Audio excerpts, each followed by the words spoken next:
대영제국 흥망사 제4강은 백년 전쟁과 장미 전쟁입니다. 자, 이 전쟁이 나오기 전에 도입되는 그 과정부터 한번 살펴보도록 하겠습니다.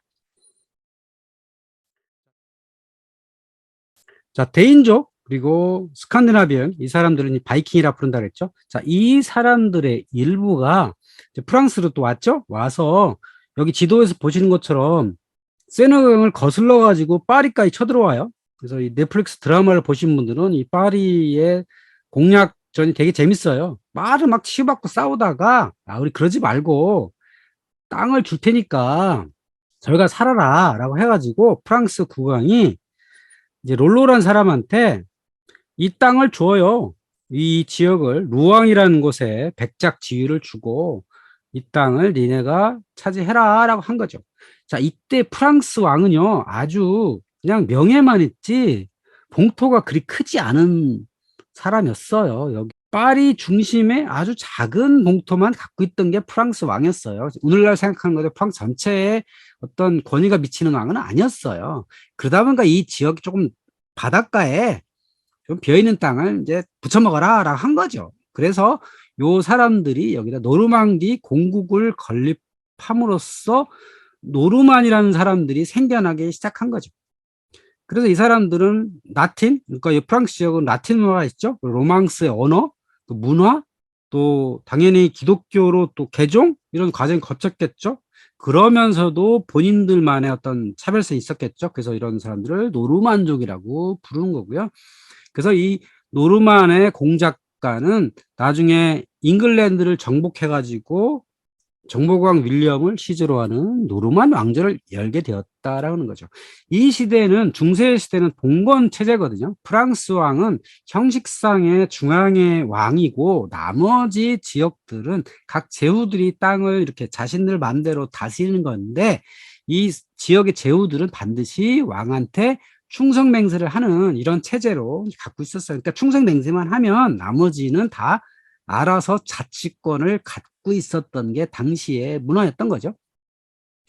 자, 그러다가 이 노르만족의 영주인 한 사람인 윌리엄이 노르만 공작이었죠. 이 노르만 공작이었던 이 윌리엄이 바다를 건너서 잉글랜드를 침공을 합니다. 그래서 이 사람은 노르망디 공작 기욤 2세 겸 영국 왕이 되었고요. 노르만 왕조의 창시자가 됩니다. 이 사람이 바다를 건너서 여기 살던 앵글로색슨족 그리고 대인족이 살고 있었죠. 그리고 크누트 왕 이후에 어느 정도의 통일 왕국이 만들어져 있었단 말이에요. 거기를 쳐들어가 가지고 뭘 했냐? 당연히 전쟁을 해야 되겠죠.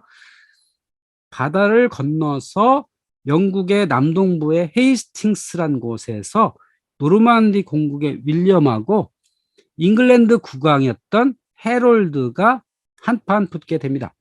그래서 이 헤이스팅스 전투에서 이 싸움을 벌이게 되는데요. 자, 이 싸움의 결과는 윌리엄의 승리로 끝나게 되는데요. 왜 그러냐면, 자, 대륙에서 건너간 기사집단 노르만군이었다는 거죠. 물론 여기는 대인족도 있었고 하지만 이들은 원래 바다에서 잘 싸우고 또 여기서 이제 안정된 나라를 만들다 보니까 이 지역의 군대들은 농민 징집군 중심의 앵글로색슨 군이었던 거죠. 그래서 이곳에서 윌리엄이 승리를 거두게 되고 그런 다음에 나머지 지역들은 어차피 그 전에 어느 정도 통일왕국이 만들어져 가지고 지역에 있는 어떤 군벌들이라는 게 힘이 약했다는 거죠. 그래서 제대로 된 전투를 치르지 않고도 잉글랜드를 한 방에 차지하는 이런 행운도 있었겠죠. 그런 결과로서 잉글랜드를 노르만 왕조가 차지하는 일이 벌어지게 된 거죠. 자, 이게 노르만 왕조가 지배층, 그리고 그 밑에 앵글로색슨과 대인족의 어떤 혼합된 이런 곳이 이제 잉글랜드가 이렇게 만들어진 거죠. 그 왕조 중에 헨리 1세라는 사람이 있었죠. 자, 헨리 1세가 있다가 이 헨리 1세가 아들이 뭐 있었겠죠. 근데 그 당시 워낙 유아 사망이 높아가지고 다 죽어요. 그래서 마틸다라는 외동딸만 남습니다. 그래가지고 외동딸이 왕위 계승권자가 된 거예요. 그러니까 지금 잉글랜드에는 여성의 후계 권력 제도가 있었던 거예요. 여자도 후계자가 될 수 있다라고 해가지고 마틸다가 왕위 계승권자가 됐는데 이 마틸다가 프랑스 지역의 앙주 백작과 결혼합니다. 그래가지고 아들 헨리 2세가 나와요. 그러니까 헨리 2세는 앙주 백작 아버지로서도 영지를 받겠죠. 그래서 어머니 마틸다로부터도 잉글랜드를 받을 수 있게 된 거죠. 자, 그런 상황에 헨리 2세가 청소년 시기에 11세 연상의 아키텐의 엘레오노르와 결혼을 합니다. 아키텐이 어디냐면 오늘날의 보르도 지역에, 프랑스 남부의 보르도 지역을 차지하고 있었던 엘레오노르예요. 여기도 아버지한테 영지를 받은 거예요. 근데 이 엘레오노르가 원래는 프랑스 왕이었던 루이 7세와 결혼한 사이였어요. 그러다가 사이가 안 좋아져 가지고 이혼을 했단 말이에요. 자, 이혼한 상태에서 헨리 2세와 결혼을 하다 보니까 이 루이 7세가 이 헨리 2세를 아주 싫어하게 된 거죠. 그래서 20년에 걸쳐서 루이 7세와 헨리 2세가 치열하게 다투게 됩니다. 그래서 이것이 이어져서 나중에 100년 전쟁까지 이제 가게 되는데요. 이때 헨리 2세로부터 등장한 왕조. 그러니까 왕조는 보통 북에만을 왕조로 치거든요.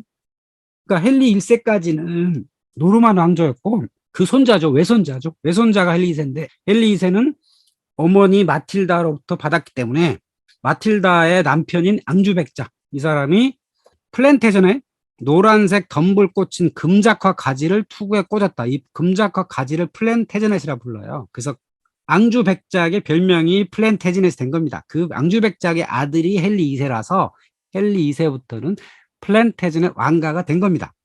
그래가지고 이 플랜테지넷 왕자가 엘레오노르와 정략 결혼한 덕분에 잉글랜드와 노르망디와 아키텐까지 차지하는 상황이 된 거죠. 여기 지도를 보시면 자, 앙주가 여기에요. 앙주, 파리는 여기죠. 프랑스 왕의 영지는 여기고 앙주 백작의 영지는 여기고 노르망디가 여기고 아키텐이 여기였던 거예요. 엄청나게 넓죠. 그래서 그 아내였던 엘레오노르가 지참금으로 가져온 땅이 아키텐, 아버지한테 받은 땅이 앙주, 그리고 원래 잉글랜드 하니까 헨리 2세가 갖게 된 영토가 엄청나게 넓게 된 거죠. 잉글랜드와 프랑스 북부와 프랑스 중서부 해안 지방까지도 전부 헨리 2세의 영토가 되게 된 거죠. 자, 그랬는데 이 헨리 2세는 원래 앙주 백작의 아버지잖아요. 그러니까 프랑스에 태어났어요. 사실상 프랑스어를 쓰고 프랑스이란 말이에요. 그러니까 잉글랜드에서는 저 헨리 2세는 외손자니까 왕을 인정할 수 없다. 그래가지고 삼촌이었던 스티븐이 잉글랜드의 왕위를 차지하고 있었죠. 그래서 이 삼촌이었던 스티븐과 헨리 2세가 싸우게 되죠. 싸워가지고 이렇게 차지하게 된 겁니다.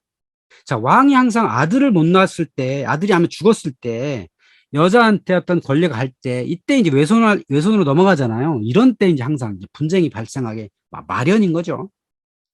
자, 그 헨리의 아들이 바로 그 유명한 사자왕 리처드입니다. 영국 왕 중에서도 아주 이름난 왕이죠. 자, 이 사람은 앙주 제국의 군주였어. 왜? 당연히 아버지 헨리 2세가 앙주 제국의 군주였으니까 그걸 물려받아가지고 앙주의 군주였는데 여기에 잉글랜드 국왕, 노르망디 공작, 아키텐 공작, 가스코뉴 공작, 푸아티에 백작, 앙주 백작, 맨 백작, 낭트 백작, 아일랜드의 영주, 키프로스 영주. 자, 키프로스 영주인 것은 키프로스는 터키 남쪽의 섬이잖아요.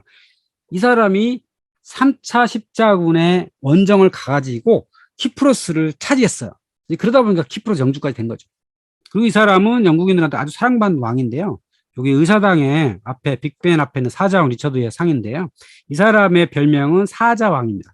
왜 사자왕이 됐냐면 십자군 원정 시에 사자의 심장을 가진 것처럼 용맹하다 해서 유래했다고 하는 거예요. 근데 이 사람은 기본적으로 앙주 제국의 군주잖아요. 그러니까 기본적으로 프랑스인이었다는 거죠. 프랑스어를 구사했던 사실상 프랑스입니다. 자, 잉글랜드 지배층은 노르만 귀족들, 앵글로 노르만 귀족들인데 이 사람들은 다 기본적으로 프랑스어를 모어로 했던 사람들이죠. 그러니까 영어는 피지배층의 언어고 지배층은 프랑스어를 구성했던 사람들이죠. 그래서 또 영어에도 프랑스어가 상당히 많이 들어갔다는 거예요. 특히 고급 언어일수록 프랑스어의 영향을 많이 받았다는 거죠. 왜? 지배층이 언어였으니까. 자, 이 사자왕 리처드가 앙주 제국의 군주였고 잉글랜드 왕이었는데 자, 어느 날 교황한테 요청을 받습니다. 3차 십자군에 좀 가주십사라고 요청을 받습니다. 왜 그러냐면 1차 십자군에서 확보했던 예루살렘 왕국이 살라딘이라고 하는 이슬람 술탄에 의해서 뺏겼거든요. 그래가지고 2차도 같이면 실패했고, 그래서 교황의 요청에서 십자군을 참가하는데 이 사람이 했던 게 3차 십자군이에요. 그래서 여기 가가지고 바닷가에 있는 여러 항구 도시를 치열하게, 티레라는 항구 도시를 점령하기도 하고 한 3년간 싸웠는데, 결과적으로는 살라딘과의 협정을 통해서 예루살렘 성지를 자유롭게 통행을 보장하는 조건으로 휴전을 하게 됩니다. 자, 그때 남긴 말이 있어요. 살라딘이 남긴 말이 있습니다. 세계가 창조된 이래로 우리가 그렇게 용감하고 그렇게 무기를 달다른 기사를 결코 본 적이 없습니다. 그러니까 이렇게 용맹하게 싸웠다는 거죠. 그 사자왕이라는 것도 붙인 것도 어찌 보면 이 기독교 정신에 의해서 이 사람을 칭송하기 위한 그런 걸 수도 있어요. 그만큼 이 사람은 대단하게 십자군에 참가해서 용맹하게 싸웠다는 거죠. 하지만 영국이나 프랑스에는 영토 입장에서 보면 이 십자군에 참가하기 위해서 엄청나게 많은 국고를 탕진하게 되고요. 또 나라를 관리를 잘 안 했어요. 십자군에 나가서 전쟁 열심히 했지 잘 관리는 안 했다는 거죠. 하지만 나라를 관리는 안 했지만 평가는 상당히 좋아요. 왜? 첫 번째는 십자군에 참가했기 때문에, 또 거기 가서 나름대로의 공헌을 세웠기 때문에, 뭐 이런 거죠. 그래서 사자왕이라는 아주 좋은 칭호가 붙게 된 거고요. 그래서 나라를 제대로 돌보지 않았으면서도 선한 이미지를 남긴 아주 드문 군주라는 거죠. 그래서 여기 우리가 잘 아는 로빈 훗이라고 하는 유명한 소설 있잖아요. 그 소설에서도 이 사람이 선한 이미지로 되어 있습니다. 소설에 나오는 장면이에요. 자, 로빈 훗이라고 하는 숲속에 있는 한량이 있었죠. 그래서 당시는 리처드의 동생이 왕으로 있었던 그 시기예요. 그때 리처드가 십자군에 갔다가 돌아오면서 자기가 왕이란 걸 밝히지 않고 로빈 훗을 이렇게 만납니다. 그래가지고 로빈에서 말해요. 정말 그대는 주위에 훌륭한 젊은이를 많이 두었군. 로빈, 내 생각에는 리처드 왕조차도 이런 군이 되는 몹시 마음에 들을 것이네. 그래서 로빈이 자랑스럽게 대답했다. 이 사람들이 내 부하들 전부는 아니요. 지금 50여 명 정도는 다른 보위로 나가 있고, 하지만 리처드 왕에 대해서는 그분을 위해서라면 자신의 피를 마치 물처럼 하나도 아깝지 않게 쏟아부을 사람이 우리 중에는 단 한 사람도 없소. 바로 로빈 훗이 이 시대 사람인데, 이 로빈 훗이 이때 완성된 게 아니라 그 뒤에 전설처럼 내려오다가 소설이 여러 번 좀 수정이 되거든요. 그러니까 이 당시엔 중세란 말이에요. 중세는 교회가 가장 중요한 곳이죠. 종교가 가장 중요한 시대고, 그러다 보니까 리처드 왕을 선하게 포장하는 이런 어떤 도구로서의 이 소설 구성도 이렇게 되어 있다라고 하는 거죠. 그러니까 리처드 왕은 나라를 잘 다스리지 않았고, 또 국고를 많이 훼손했는데도 불구하고 평가가 좋았던 건 십자군에 참가했기 때문이다라고 보여지고요.